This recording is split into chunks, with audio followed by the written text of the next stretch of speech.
Hello students, कैसे हैं आप सभी लोग। उम्मीद है आप सभी लोग मस्त होंगे और बोर्ड परीक्षाओं की तैयारी अच्छे से कर रहे होंगे। स्टूडेंट्स, आज हम ये नेक्स्ट क्वेश्चन है एक्सरसाइज 3.2 एनसीईआरटी बुक के हैं, उनके हम नेक्स्ट क्वेश्चंस को सॉल्व करेंगे। क्वेश्चन नंबर फर्स्ट और कुछ लॉजिक हमने सीख लिया था कि कब रेखाएं प्रतिच्छेदी होती हैं, कब समांतर, कब संगत होते हैं, असंगत होते हैं, कब अविरोधी आश्रित, जितने भी पॉसिबल मतलब नाम थे इक्वेशंस के, pair of line, pair of equations, linear equations, वो सब हम यहाँ पर सीख चुके थे। अब हम ये नेक्स्ट क्वेश्चन करेंगे। नेक्स्ट क्वेश्चन क्या है आप लोग पढ़ सकते हो। इसमें लिखा है अनुपातों A1/A2, B1/B2, C1/C2 की तुलना कर ज्ञात कीजिए कि निम्न रैखिक समीकरण युग्म द्वारा निरूपित रेखाएं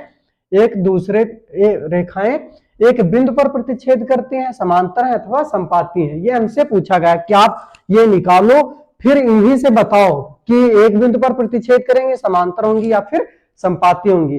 लास्ट वीडियो में हमने बता दिया था कि ये कैसे हो तो क्या होगा, ठीक। मतलब ये तीनों निकालोगे, इनमें कुछ रिलेशन है और ये रिलेशन ही बता देगा कि रेखाएं एक बिंदु पर प्रतिच्छेद करेंगी, समांतर होंगी या फिर संपाती होंगी। समांतर, संपाती, ये सब भी हमने बता दिया था कि क्या होते हैं। तो इससे पहले आपको ये पता होना चाहिए कि A1/A2, B1/B2, C1/C2 क्या होते हैं। हालांकि हमने बता दिया, बट एक बार आप फिर से देख लो। जैसा कि आप लोगों को पता है कि कोई भी पेयर ऑफ लीनियर इक्वेशन किस फॉर्म का होता है। पेयर मतलब दो होते हैं, मतलब दो इक्वेशंस का एक पेयर होता है, जोड़ा होता है, ठीक। वो किस फॉर्म का होता है, अगर एक इक्वेशन दिया गया हो तो वो इस फॉर्म का होगा, A1x प्लस में B1y और प्लस C1 इक्वल टू 0। ये एक इक्वेशन हुआ। दूसरा इक्वेशन A2x प्लस में B2y और प्लस C2 इक्वल टू 0 होता है। हमें लग रहा है ये अब हमें बताने की जरूरत नहीं होनी चाहिए, क्योंकि मल्टीपल टाइम्स इसी की बात हो गई। अब आप एक्सरसाइज कहाँ 3.2 पर पहुंच गए हो, काफी आगे निकल चुके हो, तो ये बताने की जरूरत नहीं है। अब ये A1/A2 क्या है, ये वाला रेशियो, ठीक। मतलब x का जो गुणांक है, कोफिशिएंट है, उसका रेशियो है। और B1/B2 किसका रेशियो है, y के कोफिशिएंट का रेशियो। और C1/C2 कांस्टेंट टर्म का रेशियो है, ठीक। ये रेशियो कैसे होंगे, तो कब बिंदु प्रतिच्छेद करेंगे, समांतर होंगे या संपाती, ये हम यहाँ पर सीखेंगे। हमने लास्ट वीडियो में बता दिया था कि कब होते हैं, उसे आप लोग जाकर के देख सकते हो। अब हम यहाँ पर क्वेश्चंस को सॉल्व करेंगे। जैसा कि फर्स्ट क्वेश्चन है, फर्स्ट क्वेश्चन पहली इक्वेशन दी गई तो हम मान सकते हैं ये किस फॉर्म का है, A1x माइनस B1y और प्लस C1 इक्वल टू 0 के फॉर्म का। ये सेकेंड इक्वेशन है इसी पेयर का। अगला इक्वेशन 7x और प्लस 6y माइनस 9, यानी ये A1x है प्लस B1y और प्लस C1 की पर यहाँ पर क्या मान लोगे आप, -9 मान लोगे। तो अब निकाल लेंगे। जैसे यहां से अगर कंपेयर करें, हम डायरेक्ट लिख दे रहे हैं कि तुलना करने पर, या फिर यहां ऐसे लिख दे रहे हैं, यहां A1 इक्वल टू A1 कितना है 5, B1 इक्वल टू B1 क्या है, B1 आप देख रहे हो -4 है, B1 -4 है। और C1 क्या है, C1 इक्वल टू 8 है, +8 है, ठीक। अब नेक्स्ट हम देखेंगे A2 क्या है, A2 है 7, B2 क्या है 6। अब ये आपको हमने पहले ही बता दिया, A1 क्या है, x के कोफिशिएंट है, B1 मतलब A जो है वो x के कोफिशिएंट, B जो है वो y के कोफिशिएंट और C कांस्टेंट टर्म है, अचर पद है। ये हमने कई बार बता दिया, इक्वेशन से भी आप लोग समझ सकते हो। हालांकि यहाँ लैंग्वेज लिख सकते हैं कि इस समीकरण को A1x plus B1y plus C1 equal to 0 से कंपेयर करने पर, और इस इक्वेशन को A2x plus B2y plus C2 equal to 0 से तुलना करने पर, यह आप कह सकते हो। लेकिन अब थोड़ा सा स्टैंडर्ड हो गया, लेवल आपका हायर होगा, तो इतना बताने की जरूरत नहीं है। A2 equal to 7, B2 equal to 6 और C2 इक्वल टू, B2 क्या है 6 है, and C2 equal to, C2 यहां पर क्या है -9। ये माइनस में आप एक चीज हमेशा ध्यान रखोगे, जब आप इनकी वैल्यू निकालोगे तो साइन के साथ, चिन्ह के साथ लोगे, ठीक। अगर कांस्टेंट टर्म इक्वल के इधर दे दिया गया तो उसे आप इधर ले आओगे अपनी सुविधा के कारण। हालांकि अगर आप एक टर्म उधर है कांस्टेंट टर्म, तो दूसरे इक्वेशन का भी कांस्टेंट टर्म उधर हो तो कोई अंतर नहीं आएगा। अभी आप देख सकते हो, नेक्स्ट इक्वेशन में कहीं आएगा तो आप समझ जाओगे। अब हम क्या करेंगे, इनका रेशियो निकाल लेंगे।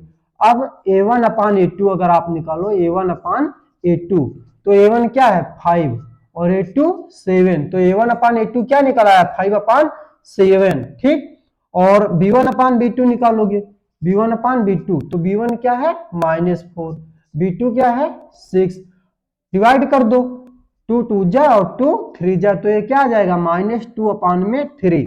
C1/C2 निकाल लो, C1 अपान में C2 इक्वल टू, तो C1 अपान C2 क्या हो जाएगा 8 अपान माइनस में 9, 8 अपान माइनस 9, जिसको माइनस 8 अपान 9 लिख सकते हो।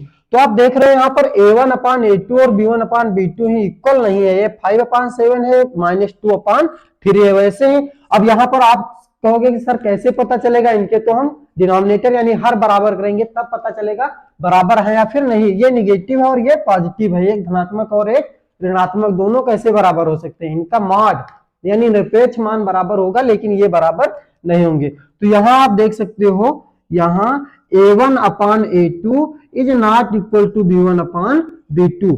अगर A1 अपान A2 है B1 अपान B2 के बराबर नहीं है तो हमें आगे देखने की जरूरत है ही नहीं कि C1 अपान C2 क्या होगा, बराबर हो या ना हो। ये क्या बता देता है, यही हमें रिजल्ट दे देता है, यही इतना हमारा काम कर देता है। ये कहता है अगर ऐसा आ जाए तो कहता है कि पेयर ऑफ लीनियर इक्वेशंस यानी जो उनके समीकरण है उनके द्वारा निरूपित रेखाएं एक दूसरे को एक बिंदु पर प्रतिच्छेद करेंगी। इसका मतलब रेखाएं कैसी होंगी, एक बिंदु पर प्रतिच्छेदी रेखाएं होंगी। तो यहां पर आप लिख सकते हो कि अतः रेखाएं प्रतिच्छेदी होंगी, अतः रेखाएं एक बिंदु पर, अब इंटरसेक्ट करेंगी तो रेखाएं तो कोई एक ही पॉइंट पर इंटरसेक्ट करती हैं। क्या ऐसा हो सकता है कि दो रेखाएं एक दूसरे को एक से अधिक बिंदुओं पर इंटरसेक्ट करें? सोच करके आप बता सकते हो, कोई रेखाएं तो पॉसिबल है कि एक से अधिक बिंदुओं पर एक दूसरे को इंटरसेक्ट करें, ऐसा हमारे ख्याल से नहीं होगा, बाकी आप लोग हो सकता है कहीं इंटरसेक्ट करा दो। तो अतः रेखाएं एक दूसरे को एक बिंदु पर प्रतिच्छेद करेंगी, प्रतिच्छेद करेंगी। इसका रिजल्ट हमें यहीं पर मिल गया, यही हमें बताना था। अभी हम इससे इक्वेशन का नाम नहीं पूछे कि किस टाइप के इक्वेशन होंगे, इक्वेशन के नाम भी होते हैं, आपको पता होगा, संगत, असंगत, विरोधी, अविरोधी, आश्रित, ये सब नाम है, हमने लास्ट वीडियो में बता दिया था, वहां से आप लोग देख सकते हो। तो ये हो गया फर्स्ट का सॉल्व, ये क्या हो गया फर्स्ट क्वेश्चन का सॉल्व। सेम इसी तरह हम सेकंड को भी क्या करेंगे, सॉल्व कर लेंगे। सेकंड में आप देखोगे तो A1 इक्वल टू क्या है 9, पहले इक्वेशन के x का कोफिशिएंट A1 B1 C1 ये सब क्या होंगे पहले इक्वेशन का। आप किसी भी इक्वेशन को पहला इक्वेशन मान सकते हो, किसी भी इक्वेशन को दूसरा इक्वेशन मान सकते हो, ठीक। तो A1 equal to 9, B1 equal to 3, B1 क्या है 3, और C1 equal to 12। A2 equal to देखो, A2 क्या है 18। अब A2 B2 C2 ये सब क्या है सेकेंड इक्वेशन, सेकेंड इक्वेशन ये वाला दिया है, यहां हम लिख भी सकते हैं ये फर्स्ट इक्वेशन और ये सेकेंड इक्वेशन। अब यहाँ पर ये हमने नंबरिंग किया तो यहाँ पर रोमन में नहीं लिखेंगे, ऐसे लिख सकते हो, ठीक, सिंपल उसमें। तो ये भी इक्वेशन नंबर कौन सा होगा 1 और ये इक्वेशन नंबर 2, यहां भी इक्वेशन नंबर 1 और ये इक्वेशन नंबर 2। तो अब यहाँ पर इक्वेशन नंबर 1 के जो कोफिशिएंट है और कांस्टेंट टर्म है वो A1 B1 C1 से दिखा दिए गए। ये क्या हो जाएगा A2 equal to 18, B2 equal to 6, C2 equal to 24, ठीक। अब अनुपात निकालोगे,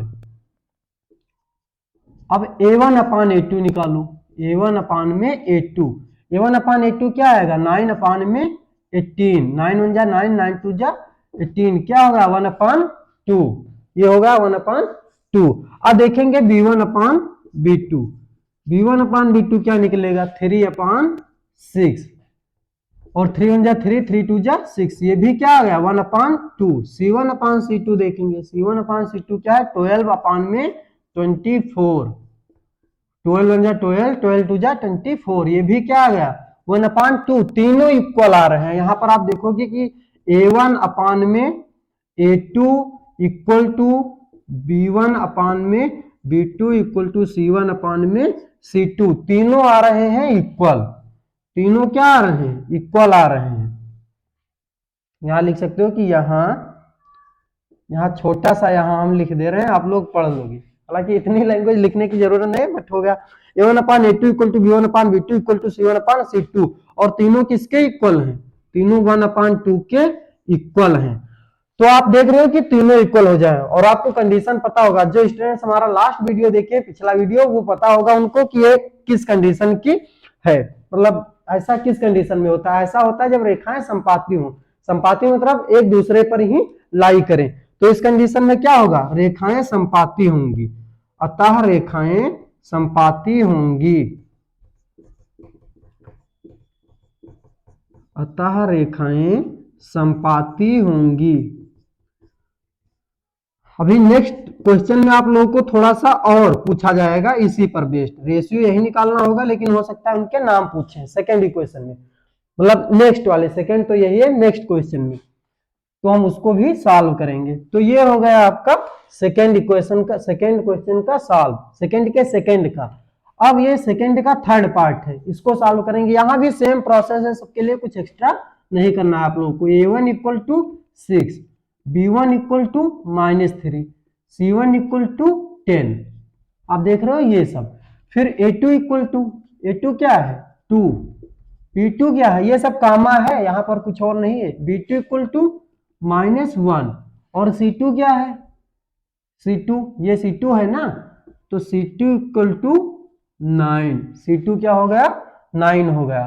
अब आप देखोगी a1 अपान a2, यहां a1 upon a2, a1 upon a2 equal to 6 अपान में 2, 2 1 जा 2, 2 3 जा 6, अपान 1 का कोई मीनिंग नहीं होता है, तो ये 3 आ गया। b1 अपान b2 देखोगे, b1 upon b2 equal to -3 अपान में -1, माइनस माइनस कैंसिल, 1 का अपान में 1 का कोई मतलब नहीं है, क्या आ जाएगा 3, और c1 अपान में c2 इक्वल टू हो गया 10 अपान में 9। ये दोनों एक दूसरे के पक्के दुश्मन हैं, इनको क्या कहते हैं को प्राइम नंबर, किसी से डिवाइड ही नहीं होंगे। तो यहां पर आप देखते हो ये इक्वल नहीं है, यहां पर दोनों a1 अपान a2 3 के इक्वल, b1 अपान b2 भी 3 के इक्वल, c1 अपान c2 3 के इक्वल नहीं है, 9 1 जा 9, 1 बचेगा 1.11 करके आएगा, तो ये 3 से बहुत कम है। ठीक, तो हम यहां पर क्या लिख देंगे, यहां a1 अपान में a2 इक्वल टू b1 अपान में b2 not equal to c1 अपान में c2। ये तीनों इक्वल नहीं है, पहले और दूसरे इक्वल हैं, तीसरा इक्वल नहीं है। ये किसकी कंडीशन हो गई, ये हो गई जब रेखाएं समांतर हो, ना एक बिंदु पर इंटरसेक्ट करें ना एक दूसरे पर लाई करें, एक दूसरे पर हो स्थित हो, मतलब संपाती हो। ये क्या हो गए, ये हो गए समांतर, अतः समांतर रेखाएं होंगी, अतः समांतर रेखाएं होंगी। तो ये हो गए आपके फर्स्ट क्वेश्चन का टोटल सॉल्व। अब एक बार फिर से देख लो, अगर a1 upon a2 not equal to b1 upon b2 हो तो फिर थर्ड आपको निकालने की कोई जरूरत ही नहीं होती है। इसका क्या हो जाता है, पहले ही काम हो जाता है। अब दुनिया चाहे सब इसके पीछे बराबर हो, उससे मतलब नहीं, बस ये दोनों बेचारे बराबर नहीं है, और ये दोनों बराबर नहीं है तो इनका काम हो जाता है, रेखाएं एक दूसरे पर एक दूसरे को इंटरसेक्ट कर जाती हैं, यानी प्रतिच्छेद कर जाती हैं। अगर वो बराबर तो फिर तीनों बराबर हो, तीनों बराबर होंगी तो रेखाएं एक दूसरे पर लाई कर जाएंगी। अगर दो बराबर हुए तीसरा बराबर नहीं हुआ तो रेखाएं क्या होंगी, समांतर होंगी, इनके नाम भी है। तो उम्मीद है ये क्वेश्चन आपको समझ में आ गया होगा, इसे आप नोट करेंगे और फिर नेक्स्ट क्वेश्चन को हम सॉल्व करते हैं। तो स्टूडेंट्स ये नेक्स्ट क्वेश्चन है, बस उसी तरह है सेम, बस आपको थोड़ा सा और सीखना है, और सीखना क्या है हमें, और बताना क्या कि a1 upon a2 b1 upon b2 c1 upon c2 सब उसी तरह निकालेंगे। और जिस तरह हमें ये पता चल रहा था कंपेयर करके या तुलना करके कि संपाती होंगी, समांतर होंगी, कि एक ही बिंदु पर प्रतिच्छेद करेंगे, उसी तरह हमें ये भी पता चल जाएगा कि संगत है कि असंगत है। पहले तो संगत और असंगत का मीनिंग आप लोग समझ जाएं। संगत मतलब होता है ऐसे इक्वेशन जिनका हल निकल आए, जिनका हल हो, कुछ ना कुछ जरूर हल हो, मतलब एक्स वाई के कोई ना कोई मान निकले। असंगत मतलब होता है मान निकले ही ना, मतलब जो इक्वेशन लिखे पता नहीं क्या लिखे हैं, कुछ पता नहीं क्या है, उनका मान ही नहीं निकल रहा है। तो बस यही हुआ। अब आपको यह पता हो जाना चाहिए कि अगर संपाती रेखाएं एक बिंदु पर प्रतिच्छेद करेंगी तो उनको क्या कहा जाएगा, उनको अविरोधी समीकरण युग्म बोला जाता है। ठीक, और उन्हीं को संगत बोला जाता है।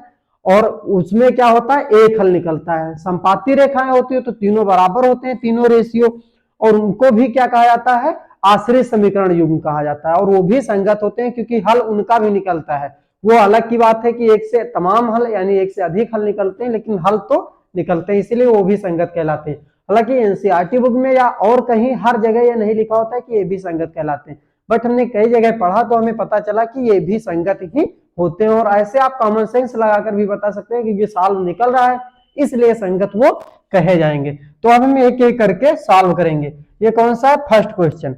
यार देख लो, बुरे काम का बुरा नतीजा। हमारी ब्लैक वाली मार्कर ने क्या किया? ब्लू वाली मार्कर का खाना खा लिया, इंक पी लिया। इसने नहीं पिया बेचारी ने, हमने पिला दिया। तो देखो क्या हो गया, अब ये ना ब्लैक रह गई ना ब्लू रह गई, गड़बड़ हो गया।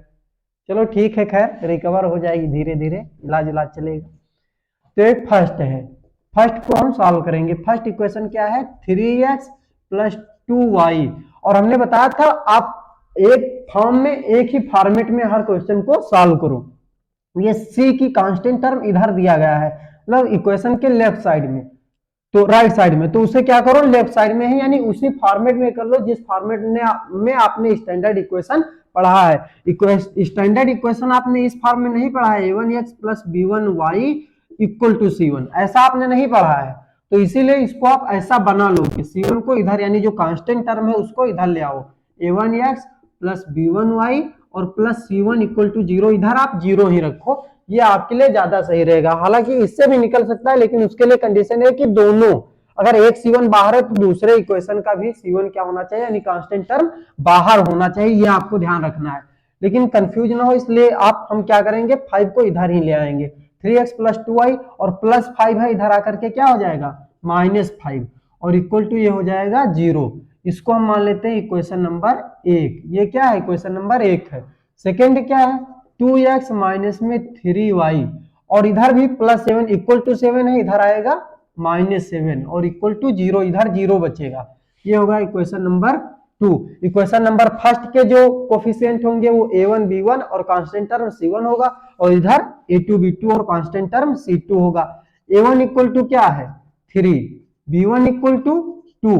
आप देख सकते हो यहां से इसको हमने कैसे निकाला, या आप लिख सकते हो एक लाइन की तुलना करने पर, कंपेयर करने पर। मानक समीकरण जो है स्टैंडर्ड इक्वेशन है, जो आप पढ़ते हो व्यापक समीकरण, उससे हम क्या कर रहे हैं, तुलना कर दिए, तो ये सब हमें मिल रहा है। यहाँ पर हम एक लाइन आज यूज ही कर देंगे ताकि आप लोगों को बात पच जाए। ये हम क्या लिखेंगे? तुलना करने पर। ठीक, तुलना करने पर यानी कंपेयर करने पर आपको क्या मिल रहा है? a1 equal to 3, b1 equal to 2 और c1 इक्वल टू माइनस में 5। ठीक, a2 इक्वल टू क्या है? 2, b2 इक्वल टू -3 और c2 इक्वल टू है माइनस में 7। ये हमने सब लिख लिया। आप क्या करेंगे? सिंपल सा रेशियो निकाल लेंगे। रेशियो कैसे निकालेंगे? a1 अपान में a2 क्या आएगा?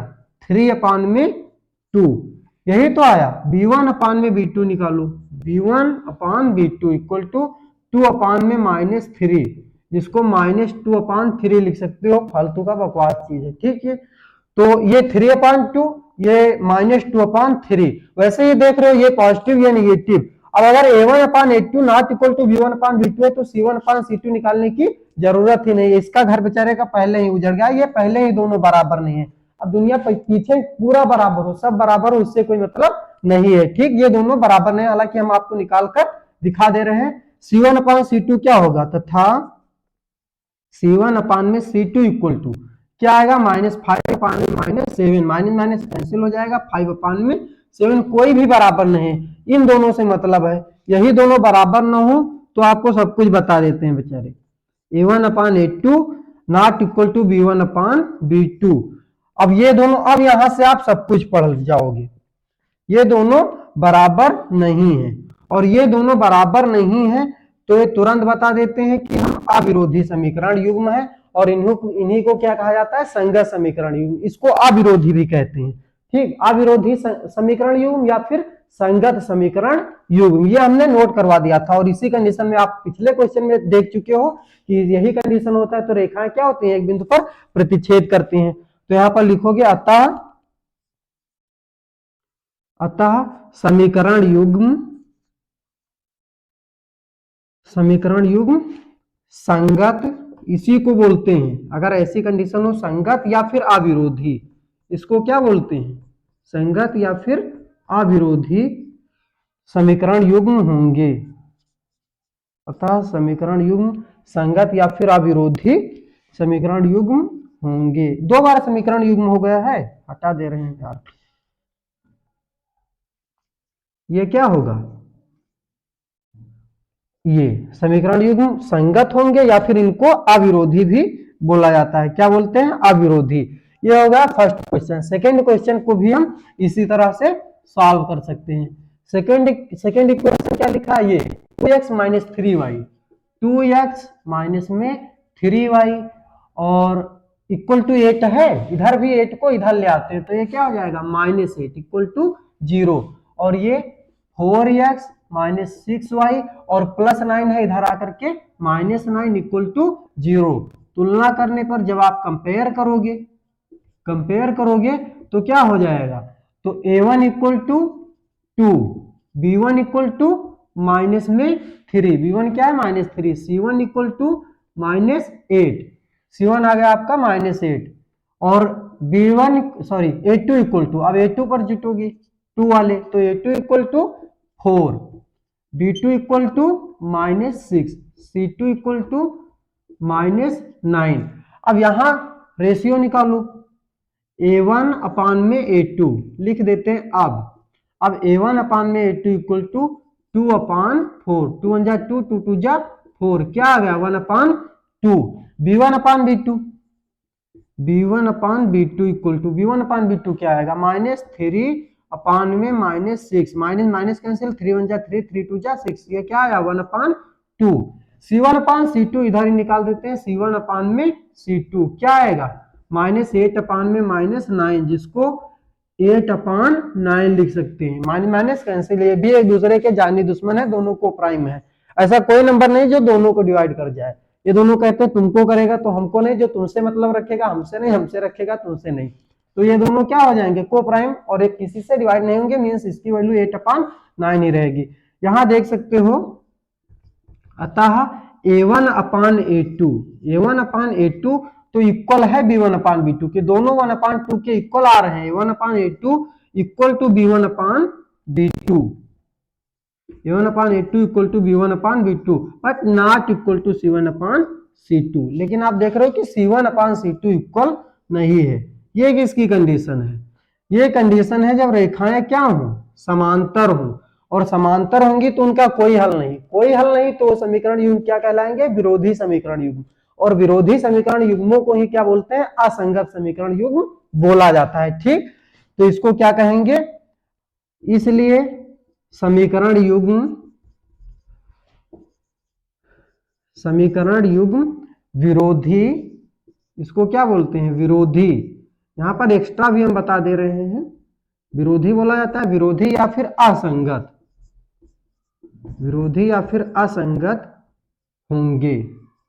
ये क्या होगा, अविरोधी या फिर विरोधी या फिर असंगत समीकरण युग्म होंगे। तो उम्मीद है ये दो क्वेश्चन आपको आराम से समझ में आ गए होंगे। इसे आप नोट करो या फिर स्क्रीनशॉट, और नेक्स्ट क्वेश्चन को हम सॉल्व करेंगे। क्या अब हम इसके नेक्स्ट क्वेश्चन को सॉल्व करेंगे। नेक्स्ट क्वेश्चन क्या है, थर्ड वाला, थर्ड और फोर्थ, ये सब एक एक करके सॉल्व करेंगे। थर्ड नंबर है 3 अपान 2 इंटू एक्स प्लस 5 अपान 3 और y, और ये +7 को इधर क्या कर लेंगे, इधर ले आएंगे तो ये -7 इक्वल टू 0।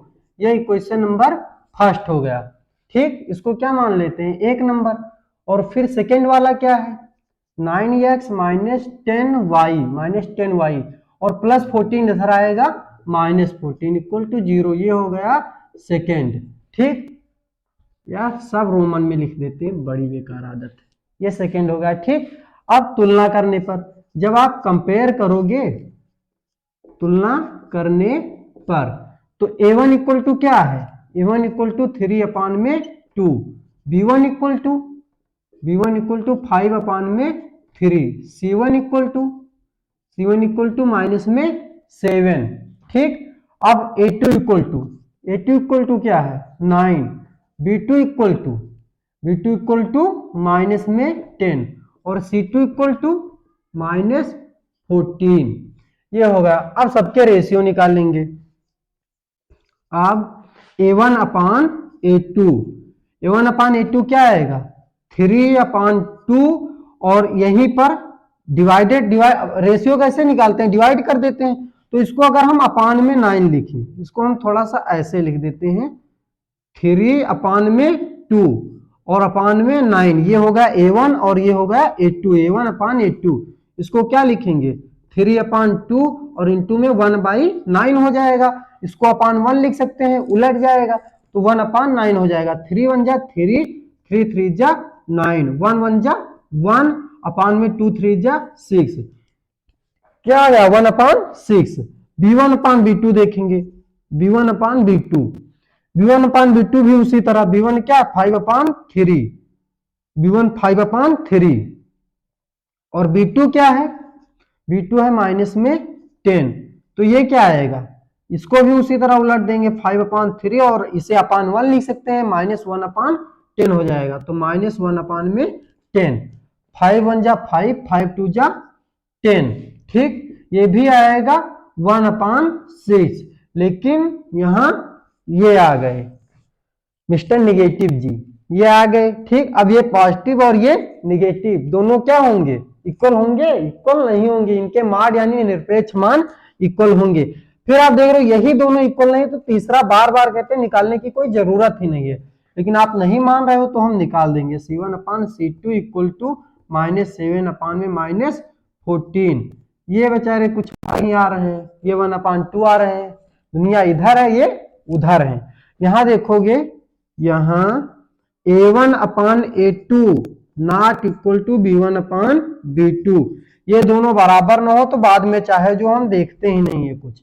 फिर आप देख रहे हो रेखाएं क्या हो रही हैं, प्रतिच्छेदी रेखाएं हो रही हैं, एक बिंदु पर इंटरसेक्ट करेंगे और एक बिंदु पर इंटरसेक्ट करेंगे, इसका मतलब इसका एक हल होगा और जैसे ही हल निकला इक्वेशन का वो क्या हो जाएगा संगत समीकरण युग्म, और इसको ही क्या बोलते हैं अविरोधी समीकरण युग्म, ये हमने पिछले ही क्वेश्चन में बता दिया। तो ये क्या हो जाएगा अतः समीकरण युग्म, अतः समीकरण युग्म संगत, इसी को क्या बोलेंगे संगत या फिर संगत या अविरोधी होंगे, संगत या अविरोधी होंगे। बात सही कर दे, नहीं तो कहोगे आप कि सर जी अब विरोधी में बा लिखते हैं वा नहीं लिखते हैं। ये हो गया समीकरण युग्म संगत या फिर अविरोधी होंगे। इसी तरह सबको आप कंपेयर करके देख सकते हो, सब उसी तरह आएगा। बट एक और हम आपको करा दे रहे हैं ताकि आपका हाथ साफ हो जाए, हाल तो हम कर रहे हैं। ये फिफ्थ नंबर है 5x माइनस में 3y और ये +11 है, इधर आकर के -11 इक्वल टू 0, -10x और +6y, ठीक। और ये -22 है, इधर आकर के +22 इक्वल टू 0। तुलना करने पर करो भैया कंपेयर, तो तुलना जब करोगे कंपेयर करोगे तो a1 equal to 5, b1 equal to -3, c1 equal to -11, a2 equal to -10, b2 equal to 6, c2 equal to 22।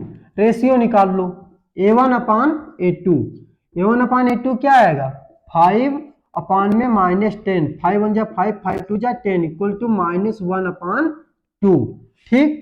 b1 अपान में b2, b1 upon b2 equal to -3 अपान में 6, 3 1 जा 3, 3 2 जा 6 इक्वल टू -1 अपान 2, ये भी आ गया -1 अपान 2। c1 अपान c2 वो भी -1 upon 2 आएगा, साफ साफ दिख रहा है। तो -11 अपान 22, 11 1 जा 11, 11 2 जा 22, तो ये आएगा -1 अपान 2। तीनों -1 अपान 2 के इक्वल आ रहे हैं। यहां इनका काम बन गया a1 upon a2 equal to b1 upon b2 equal to c1 upon c2 equal to -1 upon 2। तीनों बेचारे बहुत परेशान थे कि कभी तो हम एक दूसरे के साथ आ जाएं, कभी ये बराबर वो नहीं, वो बराबर ये नहीं, आज तीनों हो गए, तीनों हो गए। रेखाएं कैसी होंगी संपाती रेखाएं, संपाती होंगी तो हल निकलेगा, अनंत हल निकलेंगे, क्योंकि संपाती रेखाएं इनफाइनाइट पॉइंट पर एक दूसरे को इंटरसेक्ट करती हैं। एक ही जब रेखा है तो जितने पॉइंट होंगी लाइन पर सब एक दूसरे में कॉमन होंगी, इसलिए उनके अनंत हल होंगे और हल होंगे तो संगत है। और इसी को आश्रित, ये एक नया मिल गया, ऐसे इक्वेशन को क्या बोलते हैं आश्रित समीकरण युग्म बोला जाता है, ठीक। जिनके अनंत हल होते हैं। तो ये क्या हो जाएगा, आश्रित समीकरण युग्म। अतः समीकरण युग्म क्या होंगे, संगत या फिर इसको बोल सकते हो आश्रित। इसको क्या बोलोगे, आश्रित होंगे, संगत या फिर इन्हीं को आश्रित बोलते हैं। एक बार फिर से बोल देते हैं, जो अगर रेखाएं एक दूसरे पर प्रतिच्छेद करेंगी तो एक हल होगा, इसलिए समीकरण संगत होंगे और उनको कहते हैं अविरोधी समीकरण युग्म। ठीक, अगर रेखाएं एक दूसरे का पैरेलल हो तो कहीं भी एक दूसरे को इंटरसेक्ट नहीं करेंगे और उनकी मतलब कोई हल उनका नहीं होगा, कहीं किसी भी बिंदु पर एक दूसरे को कट नहीं करेंगे, इसलिए उनका कोई भी हल नहीं होगा, इसलिए उस प्रकार के समीकरण को क्या कहेंगे, असंगत समीकरण युग्म बोला जाएगा और इसीलिए उनको विरोधी समीकरण युग्म भी बोला जाता है। थर्ड है, अगर उनके अनंत हल हो, एक से अधिक हल हो, तो हल तो है इसीलिए उनको संगत बोला जाता है। और आश्रित समीकरण युग्म भी बोला जाता है, आश्रित भी आपको लिखा मिल जाएगा। तो उम्मीद है ये क्वेश्चंस आपको समझ में आ गए होंगे। नेक्स्ट क्वेश्चन बचा 5 नंबर, आप लोग सॉल्व करोगे फिर कमेंट में बताओगे कि ये कैसा है। ठीक, तब तक के लिए हम चलते हैं, मिलते हैं नेक्स्ट वीडियो में नेक्स्ट क्वेश्चन के साथ। जय हिंद, थैंक यू।